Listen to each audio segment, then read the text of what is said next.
I am going to do a activity about booking using KLOOK app. First is I open the app. I look for the flight section to book my flight. Then when I found it, I started to input the details. First is the country where I'm going from, which is Manila. And then the country destination, which is Taiwan. After that, I select the date of my vacation, which is December 15, and the schedule of my departure, which is December 21, 7 days and 6 nights. Next to that is the class of flight, which is the economy, and then I edit the number of passenger, which is 2 adult and 1 infant.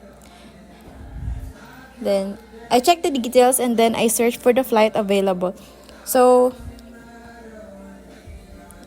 I scroll and chose the schedule of my flight back and forth. I select first the schedule of my flight and then the departure back to Manila.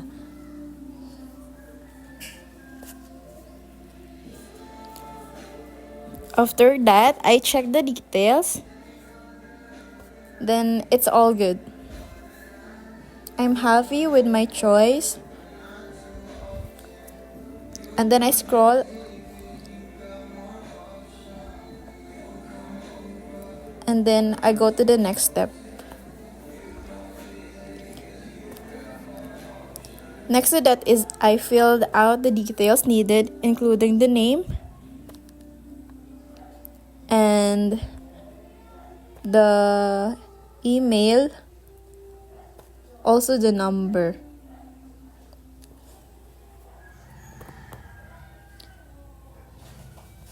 I check again the details.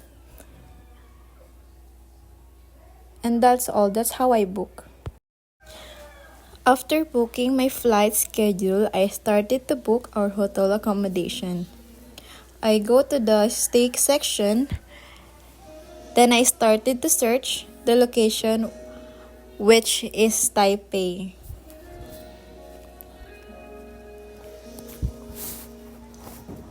Then after that, I chose the date schedule. I want only to stay 3 days in city proper, so I chose December 15 only to 17. And then I started to edit also the number of guests, which is 2 adult and 1 infant. After that, I search and sort it into 3-star. Then I check the hotel availability. I scroll and I chose the Hub Hotel Zhongshan, located in Taipei.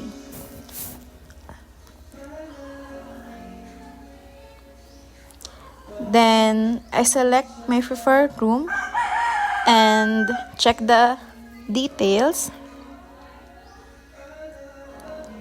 And I already filled out the guest information,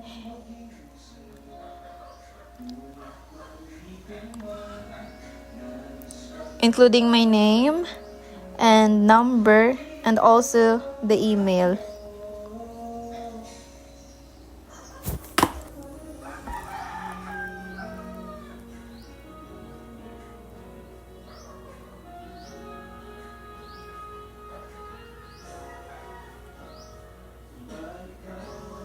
I check again the details. I scroll it.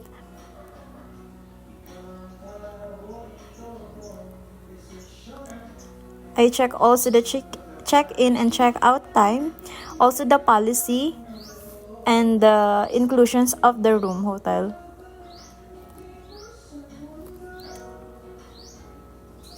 And that's all. That's how I book my accommodation using KLOOK.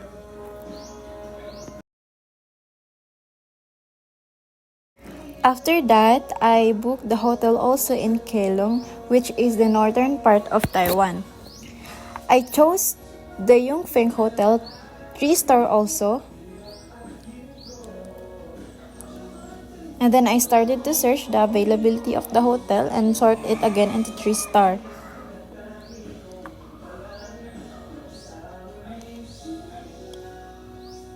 And then I chose this hotel, Yongfeng Hotel, located in northern part of the Taiwan. I checked the inclusions.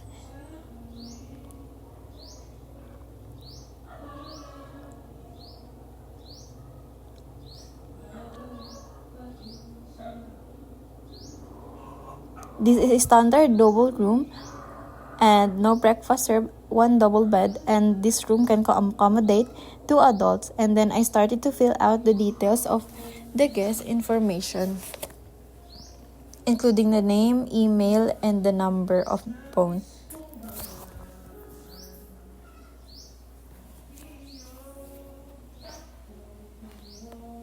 And that's all. That's how I book.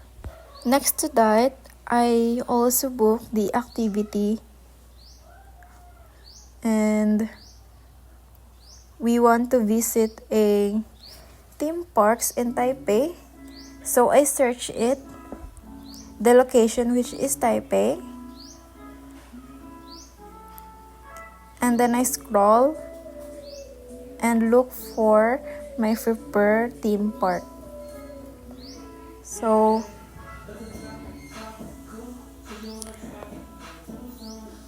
I chose the Liufu Village. Then I checked the details of the theme parks.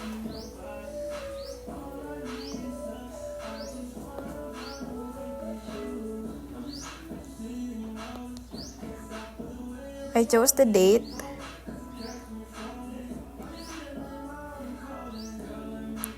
And then the tickets.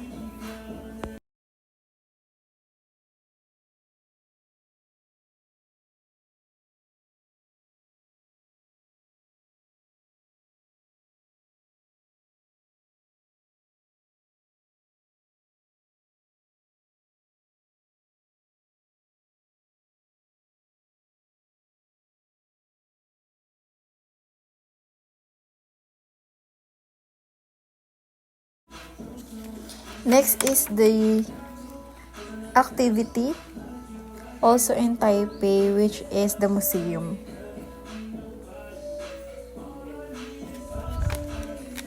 I searched also the Taipei, which is the location of the museum.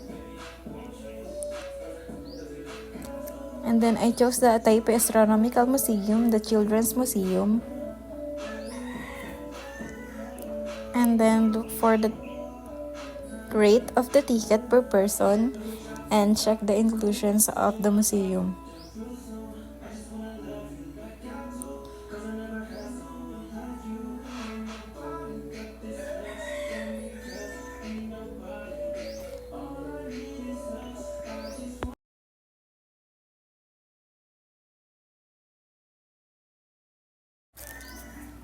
Next to that is the activity in northern part of the Taiwan, which is the KLOOK City.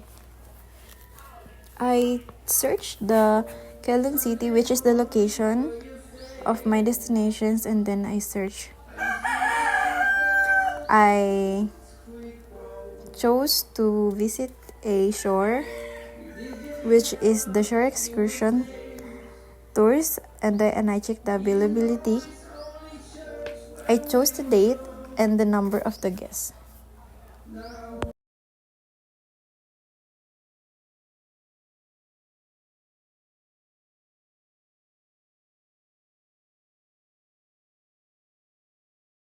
Here is I include also the schedule of our time prepare to go to the tour, and then the number of guests, which is 2. And then I complete booking by going to payment section. After that, I complete booking by entering my details about myself as guest information, including my name, phone number, and the email address. Also the messaging app, which is WhatsApp.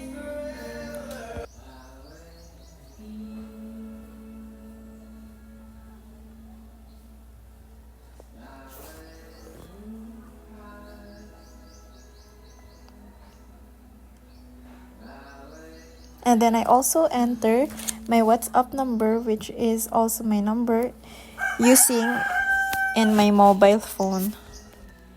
And then I check my details if it's correct or there's a wrong. And then after that, I'm happy with my choice, so I book it.